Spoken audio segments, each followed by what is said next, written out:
a constitué une société qui s'appelle le GFS aujourd'hui. Elle a 10 ans. Donc, nous avons eu deux approches. La première approche, c'était la traditionnelle, donc c'était le capital market. Donc, c'est ma spécialité de prédilection, c'est ma première spécialité. Après, il y avait la nouvelle loi qui a encadré l'activité de private equity. Donc là, j'ai commencé à travailler sur la constitution de fonds d'investissement de type FCPR, donc c'est des fonds communs de placement à risque. On a commencé avec TDF1, Tunisian Development Fund, c'est un fonds qui est spécialisé dans le financement des PME localisées dans le développement régional. Après, en 2011, j'ai eu une très belle rencontre avec l'association Captage Business Angels, c'est la CBA, donc avec des gens qui étaient dans l'entrepreneuriat et qui voulaient faire une expérience dans le financement des startups. J'ai beaucoup fait de recherches avec eux, on a beaucoup travaillé et on a commencé à faire le premier fonds d'amorçage, donc après la révolution. C'était un fonds qui s'appelait Capitalis. On a commencé avec un petit montant, c'était vraiment comme la vie des startups, c'est une première expérience qui a commencé avec 100 000 dinars. Bon, après 10 ans, aujourd'hui, UGFS gère plus de 150 millions de dinars. Donc, elle a constitué un peu plus qu'une dizaine de fonds. Dans le développement régional, on a des fonds sur le financement des PME. Et aussi, on a des fonds dans la partie amorçage, donc avec la version Capitalis 1, Capitalis 2. Nous avons aussi travaillé dans le financement des startups dans le domaine de l'IT, donc avec l'expérience avec Tiller for Growth et Tiller for Excellence. Et maintenant, on vient de lancer un nouveau fonds de pré-amorçage qui s'appelle Capital Act.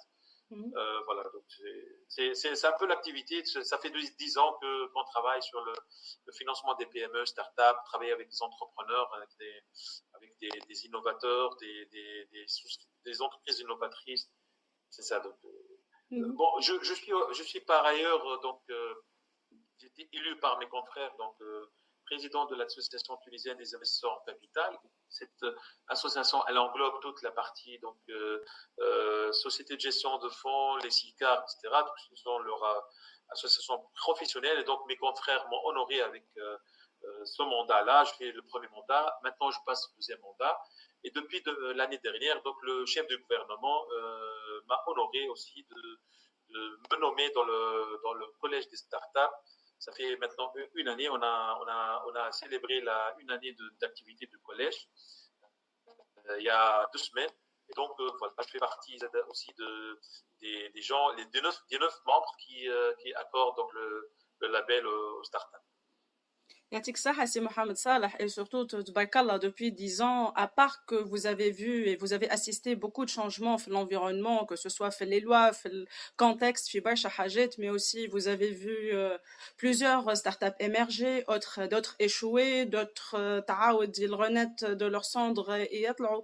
Et je suppose, les gens qui sont avec nous, il y aura je vous invite à préparer vos questions pour après.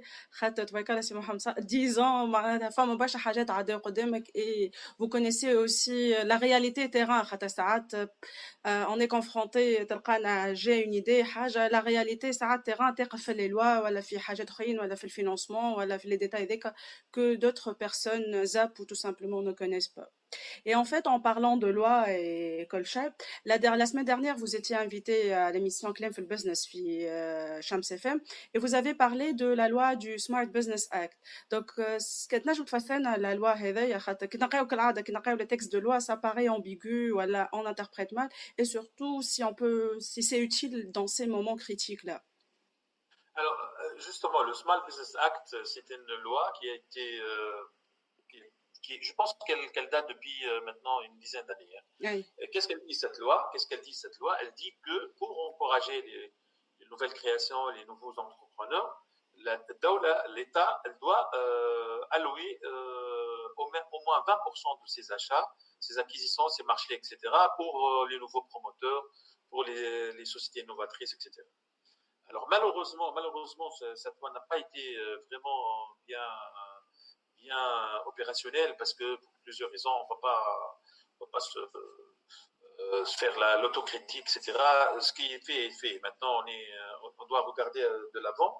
Et je pense qu'aujourd'hui, la crise Corona, la crise a prouvé, a donné je dirais, de la légitimité pour les startups aujourd'hui, avec le degré d'agilité et de réactivité de ces startups-là.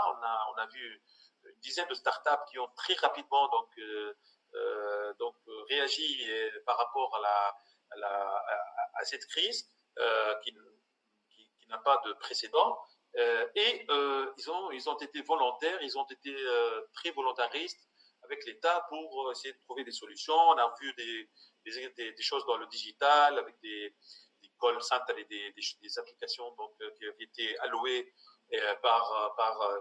qui avaient été opérationnelles et activées par le gouvernement. Il y a eu des choses dans le médical.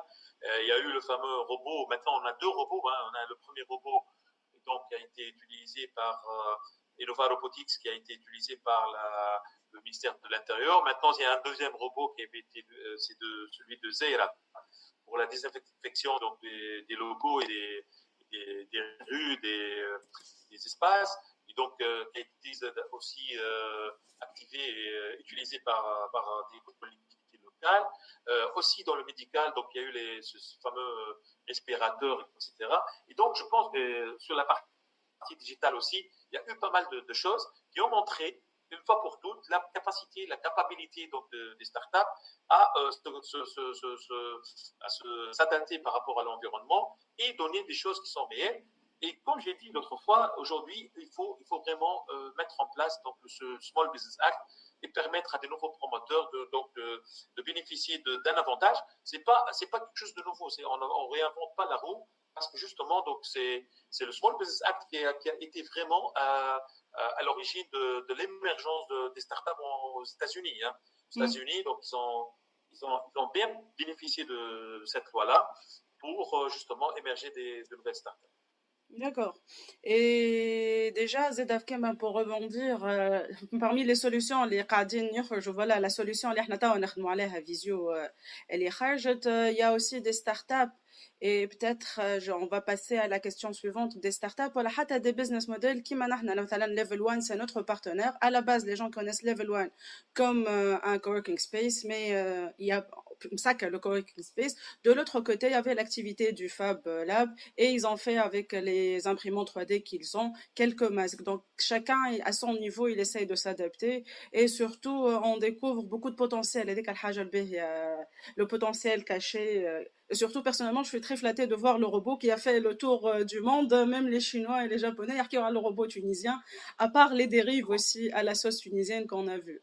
Mais là, tu as la question qui se... Oui, pardon. Allez-y. En fait, la question, voilà, pour revenir, les startups, est-ce qu'elles peuvent s'adapter vraiment à cette crise, et surtout comment cette adaptation va se faire afin d'assurer la continuité surtout de leur activité, ou voire même réinventer leur business model? Alors justement, cette crise Corona 19, il y a des choses qui sortent aujourd'hui. Donc clairement, j'ai beaucoup discuté avec des investisseurs. On est en train de voir tous les jours, il y a beaucoup de mutations au niveau de l'environnement économique de façon générale, des business models aussi, même des sociétés, etc. Alors qu'est-ce qui sort aujourd'hui? Je pense qu'il y a trois aspects essentiels. Et pourquoi je parle de ça? Parce que chacun des startups, je veux dire, il va essayer de se mesurer par rapport à ces mutations, et par rapport à ça, il va pivoter. C'est pas à nous de lui dire qu'est-ce qu'il va faire. Je vais vous raconter une petite anecdote qui est marrante. Tous les jours, on apprend. Donc là, je pense qu'il y a trois piliers aujourd'hui très importants. Il y a un quatrième que je vais peut-être rajouter aussi. Alors, la première chose aujourd'hui, il est clair que le secteur prioritaire aujourd'hui, c'est tout ce qui est healthcare, c'est tout ce qui est santé. Aujourd'hui, ça revient en force, ça revient dans tous les sens. Je m'explique. Par exemple, je vous raconte une histoire. Alors, sur la partie télémédecine, par exemple, de la télémédecine, il y a eu beaucoup de résistance par rapport à la télémédecine, sortant de tous les arguments concernant, par exemple, la partie protection des données personnelles, le fait que justement c'est pas très orthodoxe que le médecin n'est pas en contact direct et physique avec le patient, etc. Je pense qu'aujourd'hui cette hypothèse-là, elle a sauté parce que aujourd'hui le besoin fait que il faut qu'on déploie le maximum de personnes, le maximum de médecins pour justement venir en aide à la population vu le contexte actuel.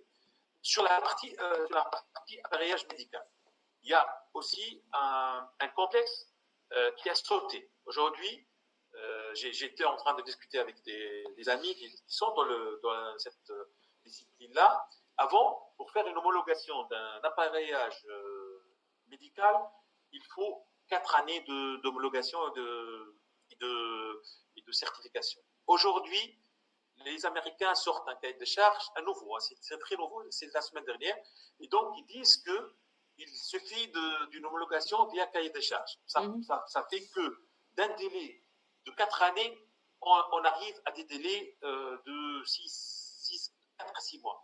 Et donc, si on est capable aujourd'hui, sur des gens qui travaillent sur l'appareil médical, je parle des respirateurs par exemple, si on le fait, et on le fait dans les règles de l'art, il est possible de sortir avec une technologie, par exemple tunisienne, avec des startups qui sortiront des respirateurs, etc., que ce soit sophistiqués ou bien des respirateurs de transport.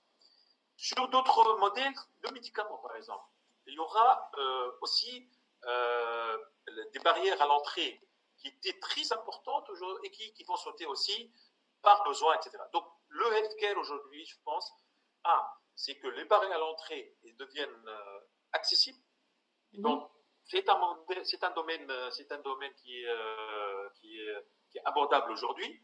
Et deuxième chose, des investissements colossaux qui vont aller vers ce domaine-là. Donc ça, c'est le premier pilier, il faut le mettre en tête. Et pour ça, par exemple, il faut pivoter.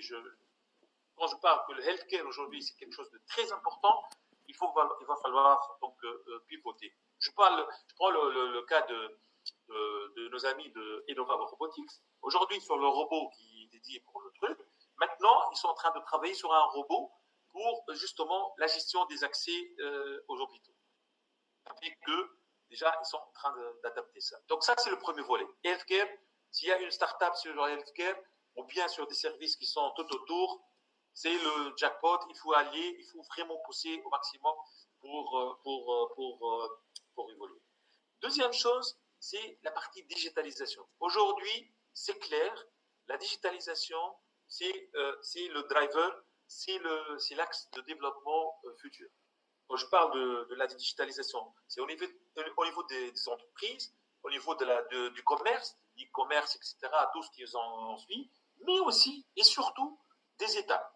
Aujourd'hui, sur la partie confinement, sur la partie behavior, nouveau behavior des populations, parce que les contacts, les documents, la paperasse, toute la partie déplacement, transport, etc., ça va être problématique et les populations vont essayer de minimiser au maximum parce que aujourd'hui le Covid il va rester, etc., avec nous, il va vivre avec nous et peut-être la qadrallah, donc il y aura peut-être d'autres bon, on ne sait rien, mais le comportement donc, des gens va changer et donc du coup c'est très facile aujourd'hui, tu es en famille, confiné à la maison, tu commandes tes denrées alimentaires, tu commandes ton plat de pizza, tu commandes ton bouquin, etc., via Internet, donc avec le digital, etc. Aussi, les États aussi vont aller sur des phénomènes de digitalisation colossaux, avec des budgets énormes. Et donc, ça, c'est quelque chose aussi qui fait que c'est un axe très important durant Corona et après Corona. Le troisième axe sur lequel je pense qu'il va falloir avoir des focus, c'est aussi ce que j'appellerais moi impact versus intégration versus communauté. Aujourd'hui, les projets, je pense, qui seront le plus en vogue, c'est les projets qui auront plus d'impact sociétal sur le business, etc. Création d'emplois, sauvetage des vies humaines, amélioration donc des conditions de vie, etc. Intégration, c'est-à-dire qu'il y aura probablement des startups qui vont travailler ensemble. On l'a vu aujourd'hui avec le phénomène Corona. On a vu des gens, des chercheurs avec des start-upers, avec des gens qui avaient beaucoup plus d'expérience, etc. Des groupes tunisiens, des groupes industriels, je veux dire, y compris des groupes tunisiens aujourd'hui qui vont de plus en plus donc essayer d'intégrer des startups, etc. Versus communautaire, toute la communauté aujourd'hui, la société civile, les associations caritatives, etc. Ils vont travailler ensemble sur des modèles économiques, beaucoup parce qu'aujourd'hui, justement, il y aura une crise économique très importante. Je pense que la partie donc communautaire et la partie c'est-à-dire de solidarité, etc. C'est des choses qui vont, des valeurs qui vont être le ciment de pas mal d'initiatives. La dernière chose, si je finis avec ça, c'est l'internationalisation. Je l'ai mis de côté parce qu'aujourd'hui, les barrières ont tombé. Les possibilités aujourd'hui avec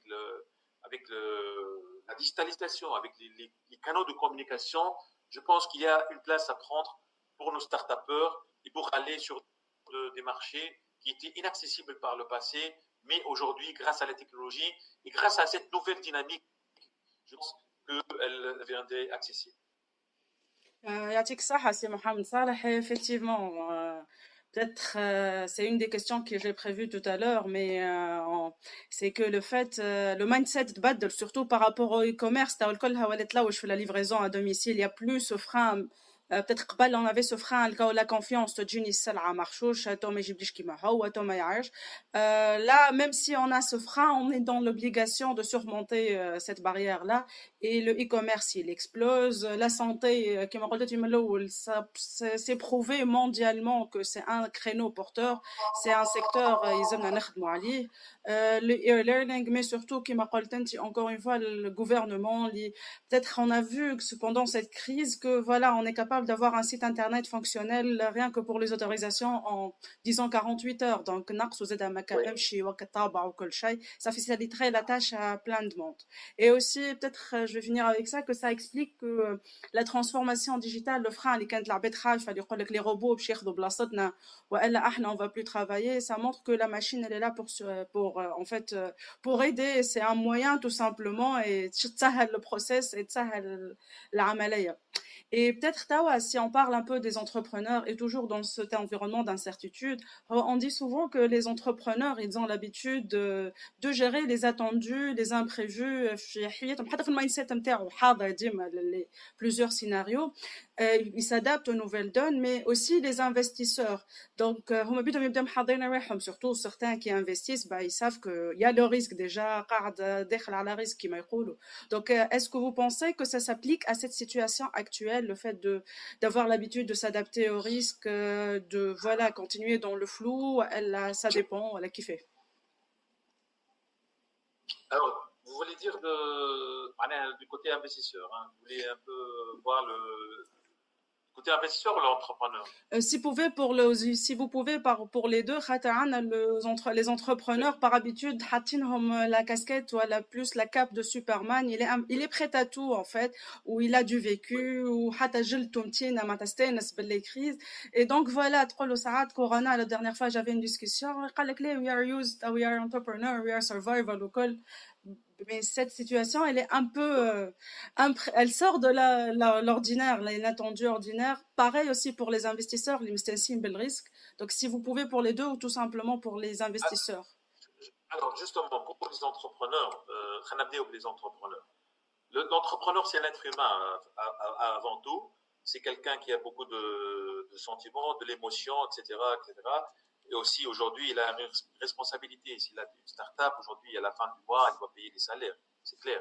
Et il n'est pas très content s'il viendrait à perdre des salaires aussi, perdre des postes d'emploi. C'est très important. Je pense que déjà, il faut se dire la chose suivante. On est tous solidaires. C'est la question de solidarité, je pense, elle est importante. Nous, en tant qu'investisseurs, c'est pourquoi j'ai dit les deux, etc. Nous, en tant qu'investisseurs, on est face à un risque systémique. Sur un cours de finance, Un risque systémique, c'est que ça tombe. Il n'y a plus d'espérance de rendement et c'est un risque systémique. Les gens vont mourir. Ça me prend je suis un peu les gens vont mourir, les business vont tomber, etc. Mais l'être humain n'est pas passé par une seule crise dans son histoire. Il est toujours passé par des crises, toujours passé par des guerres, des pandémies, par des séismes, etc., etc. Il a toujours montré sa capacité de résilience. C'est pourquoi l'être humain, c'est lui le maître du monde. Parce que c'est cette capacité de résilience et cette capacité d'adaptabilité. Et donc, je me dis, par rapport aux entrepreneurs, c'est une épreuve comme une autre. C'est vrai qu'elle est difficile aujourd'hui.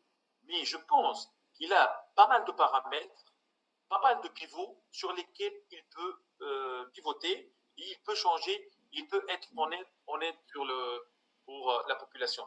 Il y a aujourd'hui pas mal de la première leçon pour un entrepreneur qu'on fait dans du coaching ou dans du mentoring, c'est de lui dire et tout le monde a fait un pitch comme ça, je me suis levé le matin, il y avait un problème de provisionnement et donc j'ai fait ma start-up. Aujourd'hui, il y a plein de problèmes aujourd'hui dans la société.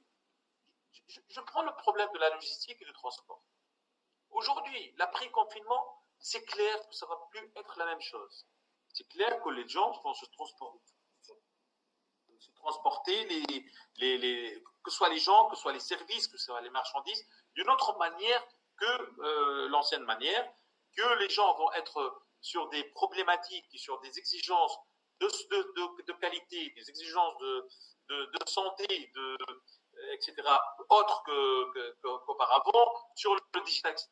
Donc je pense que c'est une épreuve pour les entrepreneurs. Elle est difficile, parfois elle est douloureuse, mais je pense que il faut avec une belle lecture du contexte, il faut bien comprendre les enjeux et par définition donc avoir de nouvelles actions et de nouveaux plans. Pour les investisseurs, nous sommes dans une situation très difficile parce que c'est un risque systémique. Donc, la magie de la diversification. Qu'est-ce qu'on fait, nous, en fait? Nous, on essaie de mettre nos billes dans plusieurs projets. On essaie de travailler sur des différentes maturités, etc., pour se dire la chose suivante. C'est quoi notre doctrine? C'est de se dire, moi, je finance une dizaine de projets. Il y a 2 ou 3 projets qui vont vraiment être le top, les stars, et c'est ces projets-là qui vont quand même me procurer le rendement qui va couvrir toute la partie. Maintenant, si tu as un risque systémique, c'est que tout le portefeuille il est en difficulté, il est en souffrance. Donc, qu'est-ce qu'on a fait, nous? Déjà, la première chose, c'est de se dire, il faut sauver les entreprises, il faut sauver le soldat Ryan. Donc là, il va falloir donc essayer de mettre des rallonges pour essayer d'être, c'est-à-dire d'être honnête de ces startups-là, rien que pour déjà sur les salaires et sur les postes d'emploi, parce que je considère que le plus important dans une startup, c'est vraiment les compétences intrinsèques et les gens qui travaillent dans le développement, dans le marketing, dans les différentes sections donc de la startup. Et de notre côté aussi, on est en train de changer donc de stratégie d'investissement. Et je pense que la stratégie d'investissement future va vraiment se diriger vers les 3 ou 4 secteurs que je viens d'énumérer. peut-être Zada, pour continuer à le changement de méthodologie ou d'investissement, est-ce que femme à certains entrepreneurs qui se disent voilà, qui ont peur du fait qu'il y a possibilité en fait d'arrêt des financements, même sachant que pour certains c'est connu, si le financement il s'arrête, bah pchisak tout simplement. Je sais pas pour vous, si Mohamed Salah, pour les 2 casquettes déjà que vous portez, que ce soit en tant que président de l'ATIC, le directeur général de l'UGFS, ou elle a par rapport à votre connaissance de l'environnement et d'autres fonds. Est-ce qu'il y a cette possibilité d'arrêt de financement? Alors, justement, l'arrêt de financement, non. On continue à financer. On continue à financer peut-être pas de la même façon, peut-être ça va être beaucoup plus orienté vers des secteurs. On continue de financer en apportant probablement de l'aide à des entreprises qui peuvent continuer. C'est vrai qu'il y a des secteurs, si j'ai un hôtel par exemple, si j'investis dans un hôtel, etc., je ne vais pas dire qu'il y a un business plan qui va me dire que les hôtels vont être remplis dans les 4 ou 5 années prochaines. Ceci dit, je peux me dire que je peux changer de business model pour cet hôtel ou cette unité ou cette entreprise. Je pense qu'avant de parler d'arrêt d'activité, il va falloir déjà que les entrepreneurs se disent est-ce que c'est le bon business model aujourd'hui ou est-ce que je dois changer. Il ne faut pas répondre à la première question que je m'arrête aujourd'hui. Il va falloir travailler sur le fait qu'ils peuvent pivoter. Je pense qu'ils ont la capacité de pivoter. Il y a pas mal de choses à faire. Il y a pas mal d'opportunités à saisir aujourd'hui. C'est peut-être le moment des projets. Alors, je vous donne un exemple. Je vous ai parlé d'une anecdote. Alors nous avons fait des séances avec des start-upers et j'étais dans une première expérience. Sincèrement, j'étais un peu c'est-à-dire gêné parce que je me suis dit voilà, on va parler à ces gens-là et ils vont tout un chacun donc, va sortir avec un tas de demandes. Moi, je veux ça, je veux ça, je veux ça. Et quand j'ai vu la manière, c'était une dizaine de startups. Hein, quand j'ai vu la manière dont ils ont pivoté, la manière qu'ils ont faite dans la société pour, se préserver contre ça, et donc ils ont passé directement au télétravail d'une manière très fluide, et deuxième chose, donc ils ont commencé à appeler leurs clients pour s'enquérir de leur situation, essayer de trouver des solutions. Il y en a des gens qui ont commencé à donner des services gratuitement, histoire de fidéliser les clients. Il y a des gens qui ont commencé à travailler sur des formations gratuitement, le temps de confinement en attendant de voir plus clair. Il y en a d'autres qui ont pivoté pour essayer de trouver c'est-à-dire de servir un besoin actuel. Donc, j'étais vraiment frappé par la facilité et l'agilité, la possibilité de ces startups de se conformer et de changer de peau par rapport à la situation. Je vous dis, ça m'a rassuré. Sincèrement, ça m'a rassuré. Mais c'est vrai, on est dans un monde de startup. C'est vrai qu'il y a des business. Un jour ou l'autre, tu te vas là, je ferme, c'est tout. C'est le jeu, en fait. Mais je me dis, c'est pas donné. Ça veut dire qu'il y a toujours une chance. Je suis optimiste de nature, donc je suppose qu'il y a des chances. Et même, on a eu même des sociétés qui étaient en difficulté, et grâce, entre guillemets, à cette situation, ils ont pu émerger et trouver un nouveau business et commencer à travailler. D'accord. En fait, je comptais passer aux questions-réponses à la fin, mais là, on a reçu une question de Rouyen. Elle est في continuité نتاع اللي قاعدين نحكي فيه. Elle vous a demandé si, à part le financement, est-ce que vous accompagnez ces start-upers pour qu'ils puissent pivoter? Alors, nous, ce qu'on a fait, c'est très simple. On a fait un petit exercice qui a marché. D'ailleurs, j'ai appelé mes confrères, les autres que vous connaissez sûrement, les autres sociétés qui travaillent sur ça, ils m'ont confirmé ça. Alors nous, on a dit, on s'est mis en cercle. On s'est dit, voilà, on va dire entre nous, essayer de retrouver des solutions. On n'a pas une solution magique, essayer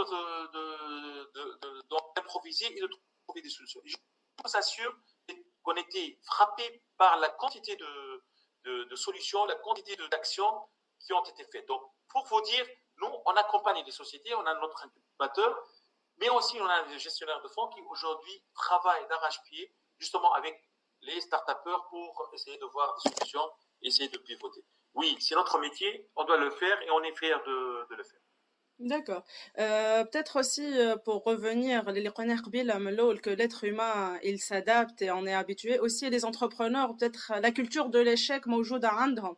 Donc il y avait la culture de l'échec avant cette crise. Peut-être tawa ça s'est poussé et c'est toi la clé de réussite, c'est la possibilité à s'adapter et d'apprendre de ces erreurs ou de la situation tout simplement.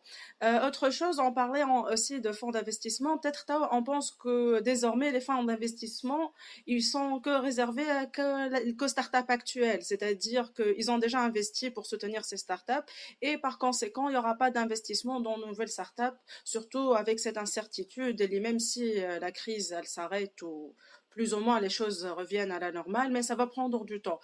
Donc déjà si vous pouvez confirmer ou me dire Non, votre non, non, vision. non, pas du tout, pas du tout. Non, en fait, il y a le fonds Anava qui va commencer,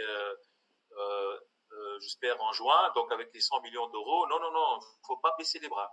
Sincèrement, mon message aujourd'hui aux start-upers, c'est qu'il va falloir passer cette période difficile. Je sais qu'elle est difficile.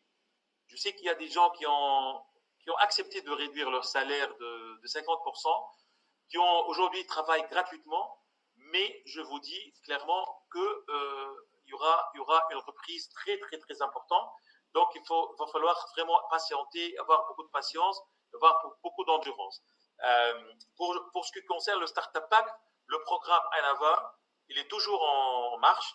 J'explique certaines personnes peut-être qui ne connaissent pas ce fonds d'innovation. C'est le Fonds national d'innovation, 600 millions d'euros qui vont être alloués pour le financement des startups via des mécanismes, etc. Bon, c'est très compliqué, mais l'argent, elle a été levée, m'a confirmé donc au niveau du ministère de la Technologie et de l'Information.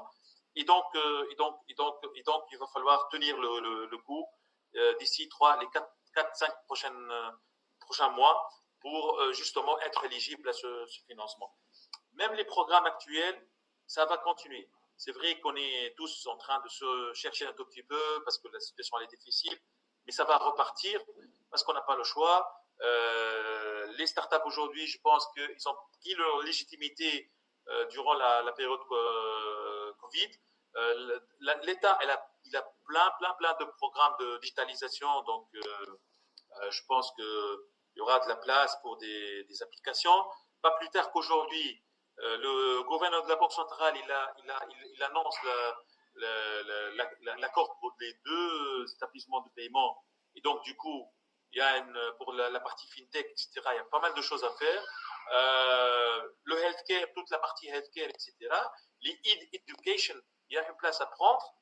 Et donc, le e-commerce aussi. Donc, je pense que les secteurs de prédilection des start-upers, je pense qu'ils sont toujours là, ils sont toujours vivants.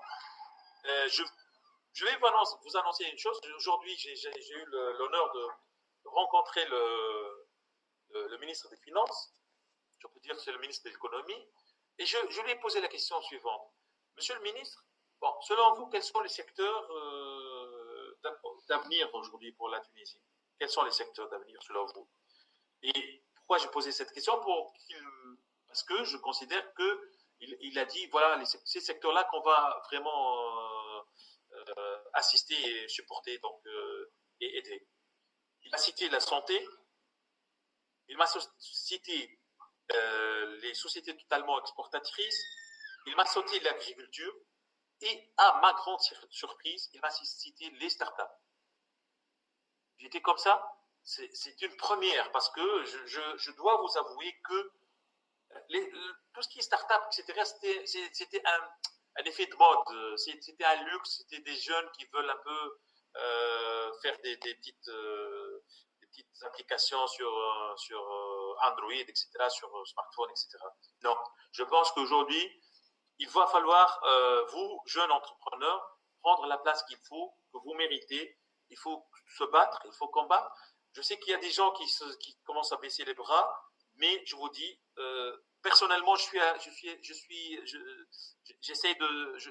essayer de réagir avec vous, de trouver des solutions. C'est pas que moi. Tout le monde, tous les acteurs de ce business-là veulent le préserver. J'ai vu qu'il y a une question sur l'ATIC, sur l'enquête. Oui, va falloir participer à cette enquête-là parce elle va être comme base pour un tas d'informations qu'on veut des start-upers, de leurs besoins. On a constitué une commission au niveau de l'ATIC qui ne s'occupe que des start-up et elle va essayer de mobiliser des fonds sous forme de grants ou sous forme d'avance, etc., pour faire face à cette situation. Je pense qu'ils ont fait du beau travail avec Haytham Mahweshi, que vous connaissez sûrement. Et donc, ils ont fait du beau travail, rien que pour essayer de lever les fonds nécessaires pour essayer d'apporter de l'aide pour les startups. Je termine avec ça. Le healthcare, la santé, aujourd'hui, l'État tunisien, elle alloue des montants extrêmement importants pour tout ce qui est start-up dans le domaine de santé et tout ce qui est auxiliaire. Donc, je pense que tous ces paramètres-là font que, justement, vous devez quand même donc, continuer dans votre voie et ne pas baisser les bras.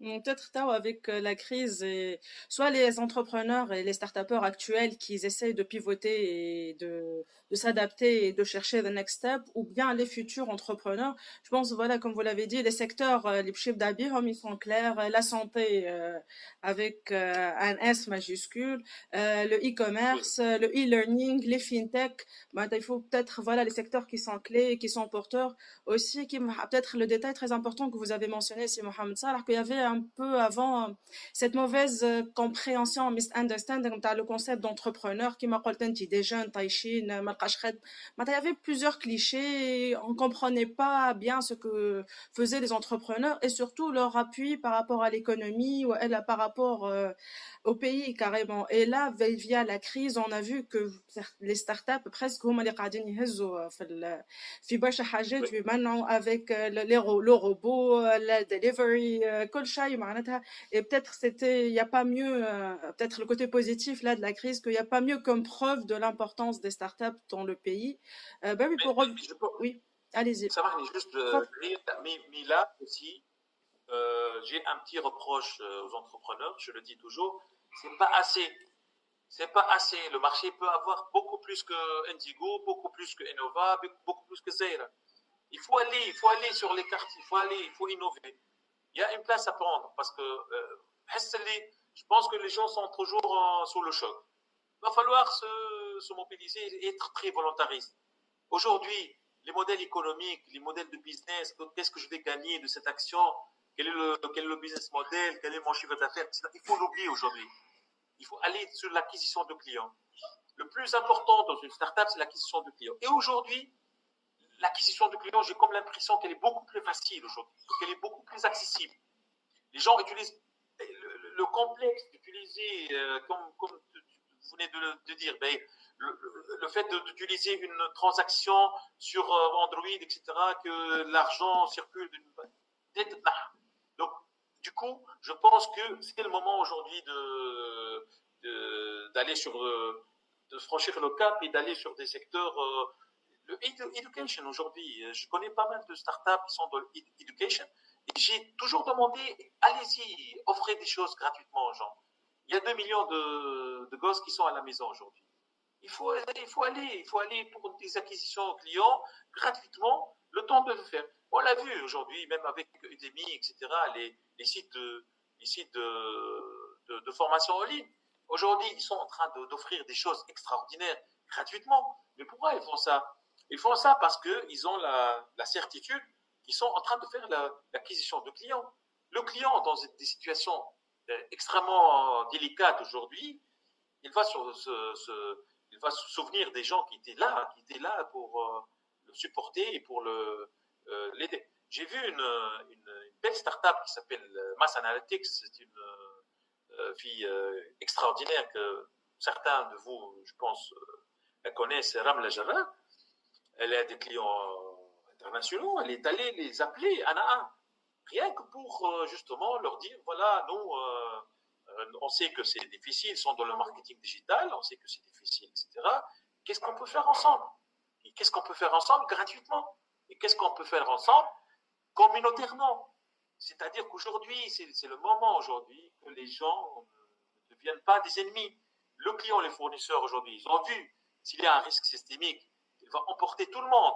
Donc, du coup, c'est le moment de lier des relations extrêmement intéressantes, extrêmement importantes qui vont durer. Parce que les relations dans des conditions difficiles, c'est les relations qui vont durer par le futur. Et c'est l'ouverture après, parce que de toute façon, il y aura la reprise. Donc, il faut être près de la reprise. Je vois parmi les présents, donc je vois Olfa aussi, Olfa Kileni, Olfa Kileni qui a adapté, qui a pivoté. Elle fait le gel désinfectant, elle est sur des recherches biotechnologiques, etc. Et elle le fait, et elle l'offre à des clients. Et qu'est-ce qui se passe pour ces clients-là? C'est une relation qui va durer. C'est une relation qui va durer dans le temps parce que vous avez montré une sorte de volontarisme, de volontarité. Donc, je pense que ça, c'est sur la question, le troisième point, donc j'ai parlé de la digitalisation, mais je parlais d'autre chose, qui est l'intégration, qui est tout ce qui est communautaire, qui est tout ce qui est bénévole, qui est tout ce qui est volontarisme, etc., qui est tout ce qui est communautaire. Ces aspects-là, ils deviennent très, très importants dans ces moments-là. Je pense que le business model de profit, le business model qui est basé sur le profit aujourd'hui, il va laisser sa place à un autre business model qui est basé sur l'impact. Sur l'impact, parce qu'on a aujourd'hui, toute l'humanité, après, il y aura des philosophes qui vont sortir avec des choses, etc., des livres, etc. Mais je pense qu'aujourd'hui, le profit en lui-même, il est devenu quelque chose qui est très, très, très, très vulnérable, parce que vous avez vu, le plus important aujourd'hui, je pense que c'est l'impact au niveau des populations. On l'a vu avec la santé des gens, mais aussi on le voit surtout avec les solidarités des populations, etc.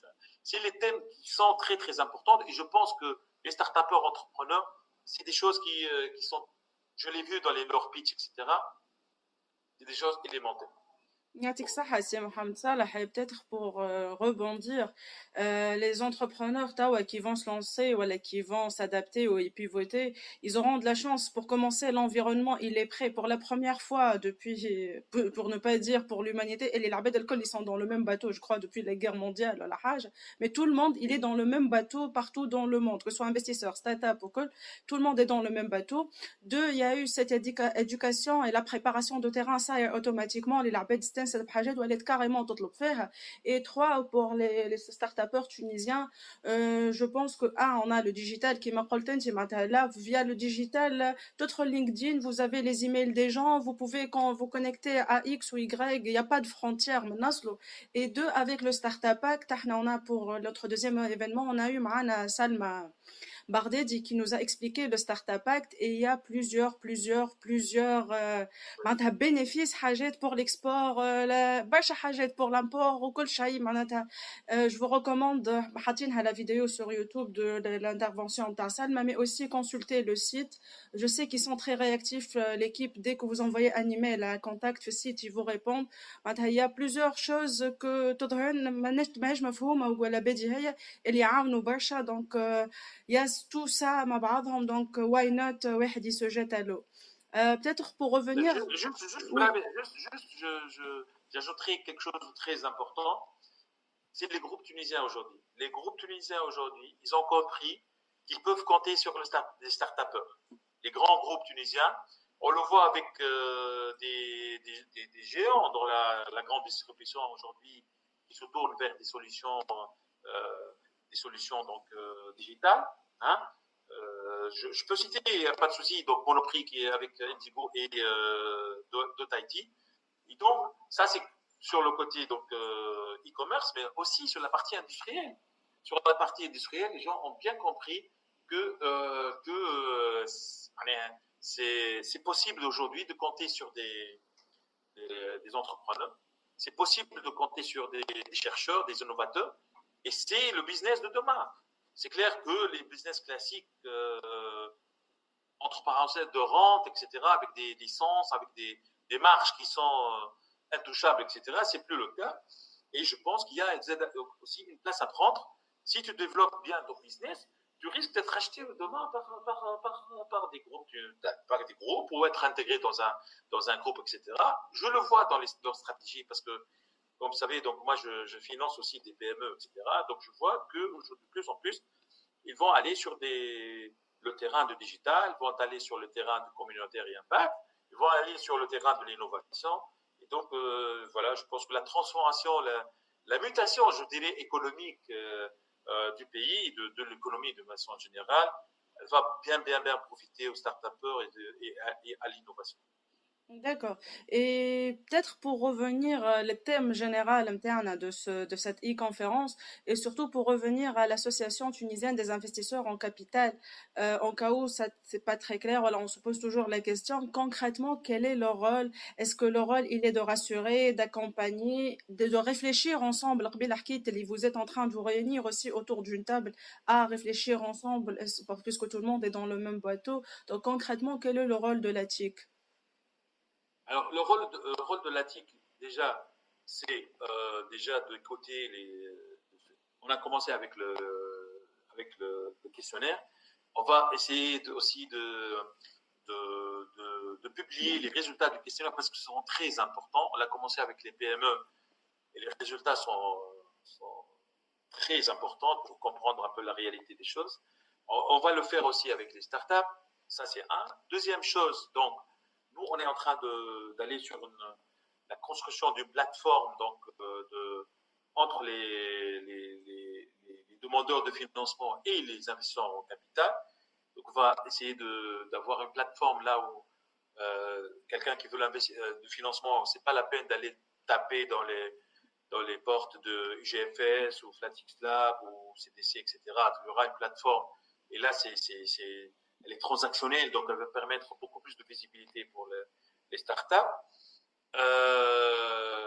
Aussi, donc voilà, donc là, sur la partie financement, on est en train de pousser les autorités à beaucoup plus d'avantages, beaucoup plus de flexibilité pour les investisseurs, beaucoup plus de compréhension aussi, parce que pas mal d'investisseurs traditionnels, je dirais les SICA, etc., ne connaissent pas le monde des startups, malheureusement, mais ça commence à changer. Je commence à voir des transactions entre SICAR, c'est pas les fonds d'investissement, les SICAR traditionnels, donc avec des startups.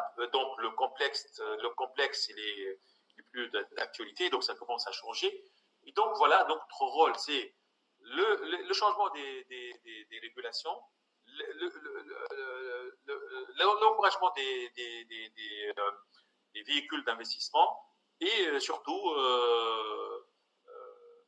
favoriser un environnement propice pour les startups pour qu'ils puissent trouver les financements qu'il faut. D'accord. Il y a une question, La si vous question, voulez, oui. question spécifique. Donc, sur les PME financées par les SICAR classiques, est-ce qu'il y aura un rallongement? Alors, aujourd'hui, on a demandé le rallongement au ministère des Finances pour essayer qu'il y ait une période de grâce parce que la situation elle est vraiment difficile. Et je compte beaucoup sur la compréhension donc, des autorités, mais aussi des investisseurs pour qu'il y ait quand même une période de relance, de rallonge pour ça. Oui, c'est d'actualité. On est en train de l'étudier de manière très raisonnable et très sérieuse. D'accord. Et juste pour revenir à l'enquête, c'est Mohamed Salah, est-ce que l'enquête, d'après ce que j'ai vu, elle est toujours en ligne? Il y a des dates limites pour Oui. répondre. Non, il n'y a pas de date limite. Il n'y a pas de date limite. J'appelle tous les start-upers. C'est une très bonne visibilité pour vous parce que c'est une base de données qui va servir pour les investisseurs en capital, pour les autorités, etc. Donc, je rappelle, donc c'est sur le site de l'ATIC, donc www.atic.org.tm. Elle est toujours ouverte. N'hésitez pas à aller sur cette plateforme parce que justement derrière il y a toute une étude, mais aussi on va vraiment essayer de traiter le cas par cas pour essayer de venir en aide sur les startups. Juste, je vous dis, les bailleurs de fonds internationaux, la réaction, elle est extraordinaire. C'est incroyable. Aujourd'hui, ils nous appellent pour dire, voilà, nous sommes derrière les startups, essayons de trouver des programmes. Tunisia Jobs le fait, l'AFD le fait, l'Union européenne le fait, la GIZ le fait. Ils sont en train d'appeler les bailleurs de fonds, classiques, CDC, ATIC, etc., pour dire, voilà, nous, on veut aider ces startups. Je pense qu'il y a eu un coup de publicité et un coup de visibilité très important avec le robot, avec toute la partie médicale, parce que aussi en médecine, il y a eu des choses magnifiques. Écoutez, le respirateur qui est quelque chose de, disons, c'était un complexe et il n'y avait que quatre constructeurs au monde. Hein. Et pour ça, il faut des homologations, etc. Hier, j'ai assisté à une démonstration de de chercheurs, avec des start-upers entrepreneurs, mais aussi et surtout avec l'université tunisienne, j'ai vu des compétences extraordinaires. Hein. Des gens qui étaient. Je me suis dit, où est-ce qu'ils étaient, ces gens-là? Où est-ce qu'ils étaient? Ils étaient vraiment derrière leur complexe, malheureusement. Nos complexes à nous. On était complexés, on était à la peur. Mais je pense que le Corona a enlevé toute cette peur et toute cette attente de l'autre qui est meilleur que nous, etc. Tout ce complexe-là, il n'est plus d'actualité. J'ai vu des gens de l'université qui étaient capables de revenir avec des solutions magnifiques, des solutions نسميهم انا تونسي بالتل معناها احنا ما متعودين بالتل donc il arrive à faire des choses بالتل mais qui ont la même performance qu'une industrie plutôt développée. Mais nous, on l'a vu. Hein. Moi, tu as parlé de mes 10 ans d'expérience, mais j'ai vu des gens qui travaillaient sur ces technologies. Olfa ici peut témoigner, mais aussi je considère que d'autres chercheurs, Elias Gouja et autres, etc., qui ont travaillé sur des recherches, qui ont pu adapter ces recherches-là sur la partie industrielle, etc. Ils sont sortis avec des solutions magnifiques. Slim Kanzari aussi. Donc, il y a pas mal de gens qui ont travaillé sur ça. Ils sont sortis avec des technologies, sans parler de la partie IT, parce que là, on a ici aussi des prouesses technologiques de grande qualité. Donc, il ne faut pas être dans ces complexes-là. Je pense que aussi, comme la caractéristique aujourd'hui des startups tunisiennes, qui est différente de celle peut-être d'autres pays, que nous sommes dans les deep tech, on est sur des choses très spécifiques, on est des choses très techniques, on n'est pas dans des Uber, dans des Airbnb. Je pense que ça va aussi être un point essentiel et focal pour le développement futur. D'accord. كما نقولوا انت بتات قلت قبيله لي سوليسيون اللي بدل مي بتات زاد هاد الحاجه توا اللي وين كانوا لا ريبونس فما لي ديكتون كان مانيش غلطه اللي نقولوا بالتونس الحاجه الاختراع ولا كيفاش يقولوا لا سيتوياسيون a fait que voilà on dépasse notre peur et on test and learn et on s'adapte à la situation. Peut-être en fait pour revenir les investissements et tout توا je pense que ça devient affirmatif que pour les prochaines générations, les fonds d'investissement et les VC ne vont pas financer de la même manière qu'ils كانوا يعملوا في 2018-2019. Déjà, les secteurs, il y aura des secteurs qui seront plus ou moins prioritaires, mais à la façon d'anticiper le risque, tout le process, je pense qu'il va changer. Ah oui, c'est clair aujourd'hui. On sera beaucoup plus attentif. Et des financements qui sont plutôt du court terme avec des rotations très rapides, avec des mécanismes nouveaux. Nous aussi, on est en train de pivoter par rapport à ça. Mais je pense que la théorie qui dit que l'innovation, c'est elle qui l'emporte, l'intelligence humaine, c'est elle qui l'emporte, l'impact sur les sociétés, c'est ce qui importe. Je pense que ces valeurs-là sont restées les mêmes.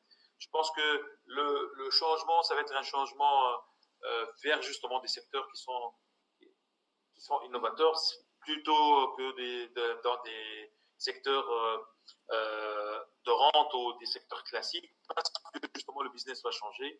Donc nous aussi on doit s'adapter par rapport à ça. D'accord. Et je vais là...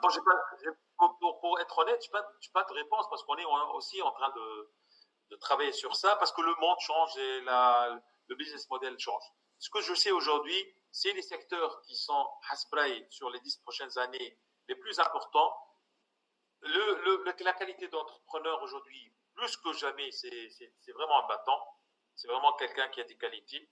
C'est vraiment quelqu'un qui peut aller arracher une autorisation de circulation. À la Ralba, c'est comme ça. Parce que j'ai cru comprendre que certains ont eu du mal à le faire. Maintenant, il va falloir le faire. Taper à des portes, sortir des sentiers battus, sortir de la zone de confort. Voilà, c'est le modèle d'entrepreneur que moi je financerai. D'accord. Et peut-être pour revenir, là on arrive peut-être à ma dernière question et entre-temps, parmi les présents, ils ont d'autres questions. Tout au long de vos 10 ans dans ce domaine, donc vous avez assisté à plusieurs évolutions et tout. Si vous avez des conseils ou des learnings ou des erreurs avec le temps, malheureusement, donc كان عندك حاجة dans ce sens-là. شوف انا بالنسبه لي la question de financement et d'entrepreneuriat بشكل عام c'est une question qui حسب رايي elle est bourrée de valeurs. C'est les questions de valeurs. L'argent, ça n'a rien de. Donc là, je pense que les valeurs que doit avoir un entrepreneur. Ouais, la première chose, c'est la modestie. Je pense qu'il faut être modeste. Modeste pour être réactif par rapport aux conseils et aux advice des autres, notamment des investisseurs, notamment des partenaires, même l'employé qui est là. On n'est pas détenteur de la réalité. Il faut être modeste. Et pas mal de bonnes idées. Malheureusement, ça a échoué parce que on n'a pas voulu changer de business model. On était toujours en train de s'entendre nous-mêmes. Pas s'entendre, c'est-à-dire que mon produit est le meilleur, ma conception elle est la meilleure. Même si tu es heurté au marché, tu n'arrives pas à comprendre la réaction du marché, les clients, etc. Ça, c'est la première des choses. Deuxième chose, c'est le sens du partage. C'est quelque chose d'extrêmement important. Le partage de la valeur. Aujourd'hui, on est dans des domaines de partage de la valeur. Les gens qui ont réussi, c'est des gens qui ont identifié bien évidemment la valeur au sein de l'entreprise et qui ont essayé de la partager avec les autres. Quand je dis partage, c'est partage avec les clients notamment. Partager la valeur avec les clients. Et c'est ce qui vraiment fait croître les entreprises. Troisième chose, c'est vraiment la valeur intrinsèque de l'entrepreneur, c'est-à-dire tout le courage, être audacieux, être innovant, etc. Quand vous voyez, ces trois choses n'ont rien à voir avec le business, avec le fric. Parce que je pense que l'argent, c'est pas ça le centre de gravité. Le centre de gravité, je pense, pour une start-up, c'est le client. Le centre de gravité, c'est le service qu'on est en train d'offrir. C'est la fonction d'utilité qu'on est en train de produire au sein de la société. C'est le plus important. Après, les théories, toute la théorie sur le gain, etc., sur qu'est-ce que je gagne, qu'est-ce que l'investisseur gagne, les disputes au niveau des tribunaux, etc., parce qu'il y a eu une phrase dans le pacte d'actionnaires qui n'était pas mal interprétée et que des avocats bien intentionnés donc sont venus nous dire qu'il va falloir faire ça pour avoir une indemnité. Tout ça, c'est du blablabla, tout ça, c'est du bobo. Mais le plus important, je pense que c'est bâtir sa start-up, bâtir son business sur un tas de valeurs. Et c'est ce qui va être les clés qui vont être les clés de réussite d'un business. يعطيك الصحة سي محمد صالح أحسن fin facile le bâtir sur les valeurs et revenir surtout aux valeurs et ne pas oublier les valeurs humaines pas que le business et l'argent et peut-être هناك زاد حاجة قلتها قبيلة أنت c'est l'entraide c'est essayer زاد to help the others خلي حتى شوية كارما تعاون عباد تعطي باش بعد تلقى حاجة qui revient vers vous. Sincèrement, je m'adresse aux entrepreneurs et start-upers. Je vous ai vu toujours des gens qui sont plein de potentiel. Aujourd'hui, votre pays, il a besoin de vous.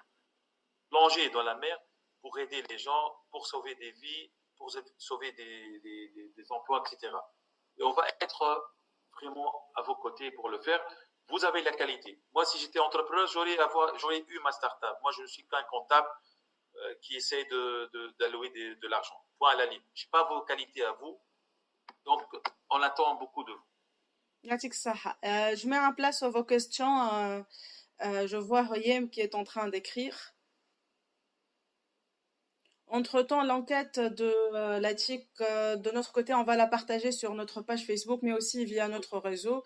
Et surtout, n'hésitez pas à répondre et aussi à la partager à votre réseau, à votre niveau. Entre-temps, on attend vos questions. Royem. Oui. Écoutez, nous sommes tous dans tous dans des situations d'énorme pression. Moi, j'ai un portefeuille de filles où il y a 150 millions de dinars. C'est pas mon argent, mais c'est l'argent de gens qui ont cru en mes équipes. Je vois ici Séné, ma coéquipière. Je vois Hedi aussi, un de nos amis qu'on a financé. Donc, imaginez la pression énorme. Mais on peut vraiment vaincre cette inquiétude en étant ensemble, solidaires ensemble, et n'ayant pas on a toujours le cap devant nous, c'est vraiment le développement de notre pays, le développement de notre business, et être à l'avant volontaire pour essayer de créer de la valeur pour nos clients, tout ce qui nous entoure. D'accord. Peut-être je vais prendre l'occasion, profiter de cette occasion. Vous avez mentionné, peut-être هنا ينعرف هادي, et je l'ai vu déjà dans des expositions internationales. حاجة انت قلتها قبيلة زاد, voilà, n'hésitez pas باش تدق البيبان et envoyer des emails, contacter les gens. L'exemple اللي عطيته قبيلة, je crois si je me trompe pas, نتاع ألف. Mais voilà, le cas de Heidi, مثلا, je le connais depuis presque 3 ans et تقابلنا معناتها sur le terrain 3 ans. Il est toujours prêt, il frappe aux portes. محضر روحه زاد, qu'est-ce qu'il va proposer? Il va dans une manifestation à l'international, il est là pour travailler, محضر أموره واضحة, et voilà, et il avance. Barkallah, coucou Heidi. Entre-temps, il n'y a pas d'autres questions. Je vais profiter. Il y a معانا Nadia Dahmeni que je connais, qui vous remercie et qui trouve ça très intéressant. Mais peut-être, je sais que Nadia تحضر في un projet à l'export. مازالت هكا l'idée en phase de. Nadia, rien à voir avec le domaine de l'entrepreneuriat, que ce soit elle ou son associé. Donc, pour elle, elle a cette idée. Et peut-être, si vous pouvez nous dire, que ce soit pour le cas de Ned, il y a peut-être d'autres personnes qui sont avec nous, le Startup Act, comment peut-être les motiver aussi to apply باش يكونوا باش ياخذوا label, ou aussi peut-être si vous avez des conseils pour les sociétés اللي يحبوا يخدموا على l'export. Oui, alors justement, vous avez parlé du Startup Act. Juste, on a fait le dernier, tous les mois, on accorde des labels. Donc, le dernier label, donc, on l'a accordé en confinement, plein confinement. Le pitch, il a été fait en plein confinement. Et même la remise des labels a été en plein confinement. Avec le ministre Machkour, il était là. On a fait une photo collective en plein confinement avec nos écrans. Aussi, il y a une trentaine aujourd'hui de startups qui postulent pour le label, aussi en confinement. Donc, ça ne s'arrête pas. C'est un train, c'est une action qui ne va pas s'arrêter. Et donc, pour les bénéfices de Startup, il faut aller sur le site, bien évidemment. Mais c'est un État qui va vous dire, si vous avez le label, moi, je vous finance la bourse d'études. Vous avez des exonérations très importantes au niveau de la taxe, au niveau de la sécurité sociale, mais aussi vous avez des facilités au niveau de l'export parce que vous pouvez détenir un compte en devise, une carte qui peut aller jusqu'à 100 000 dinars, donc de valeur en devise. Vous aurez un code en douane si vous voulez importer des particules. Mais le message plus clair, qu'on est derrière vous. Si vous voulez travailler, l'État, elle veut. J'étais dans un séminaire au Maroc, en Algérie, je ne me rappelle plus, et il y a un ami de l'Afrique du Sud qui citait le cas de la Tunisie. Il a dit que l'État tunisien, le gouvernement tunisien, il accorde aux gens, aux start-upers, des avantages importants. C'était quelqu'un de l'Afrique du Sud qui citait la Tunisie en tant que modèle en Afrique pour améliorer l'innovation. Bien évidemment, il y a la bureaucratie, bien évidemment, il y a pas mal de problèmes en Tunisie. On n'est pas tous d'accord avec tout ce qui se passe, on n'est pas tous satisfaits avec le service public, avec pas le service bancaire, etc. Ça, c'est notre réalité. Mais je pense que nous avons la capacité de la changer, cette réalité. Et grâce à vous, grâce aux entrepreneurs, c'est clair qu'aujourd'hui, c'est eux les change makers du pays. Donc voilà, le Startup Act, il est là, il était là. Et d'ailleurs, maintenant, il y a le Sénégal qui a voté son propre Startup Act qui est très proche du nôtre. Et aussi, le Maroc s'apprête à voter aussi le Startup Act qui est copier-coller du Startup Act tunisien. Et peut-être pour revenir au Startup Act, je sais pas Kevin Smart a dernièrement, mais il y a le fait que avoir une startup qui est labellisée, qui a le label startup, par rapport aux investisseurs et par rapport aux VC, en fait, c'est un gage de garantie et ça crédibilise plus la startup. Est-ce que c'est... Exactement, exactement. Donc, Voilà. oui, oui, absolument, absolument. Aujourd'hui, c'est devenu donc un label, c'est une marque marque de fabrique, et donc qui fait que on est beaucoup plus à l'aise quand une startup est son label. Donc, au vu des investisseurs, c'est quelque chose d'assez important dans la décision d'investissement. D'accord. Est-ce qu'il y a d'autres questions? On a Mohamed qui est en train d'écrire.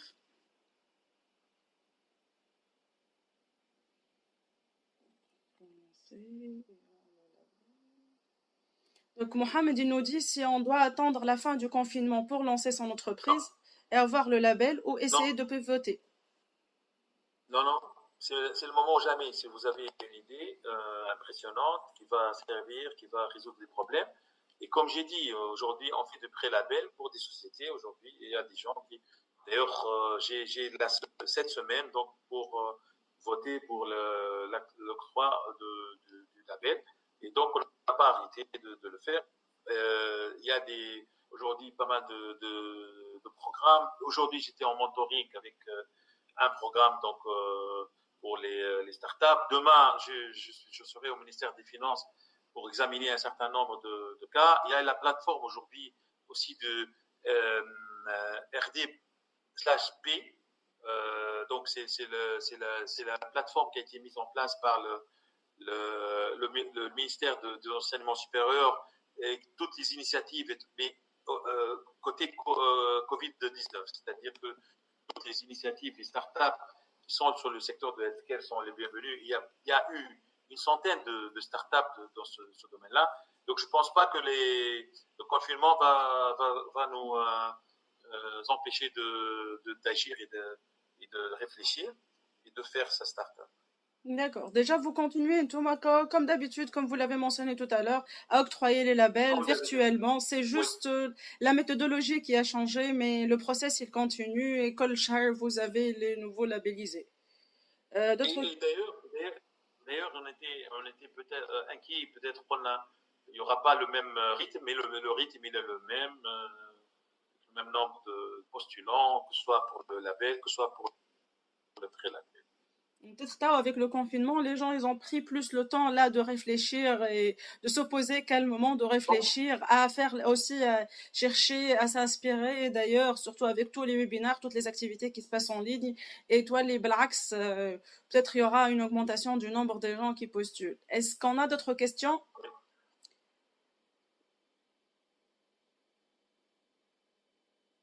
Si en fait, bon, je vois personne écrire, si Kanhak on n'a pas de questions, donc on vous libère et on va clôturer cette session. J'espère que ça a été très bénéfique pour tout le monde. Et si Mohamed Salah, merci beaucoup pour votre disponibilité et surtout pour votre temps. Et yatik saha li ta'am fihi al-kull. Et à très bientôt, Inch'Allah. je vous en prie et merci beaucoup pour cette occasion. يعيشكم تصبح على خير الناس الكل.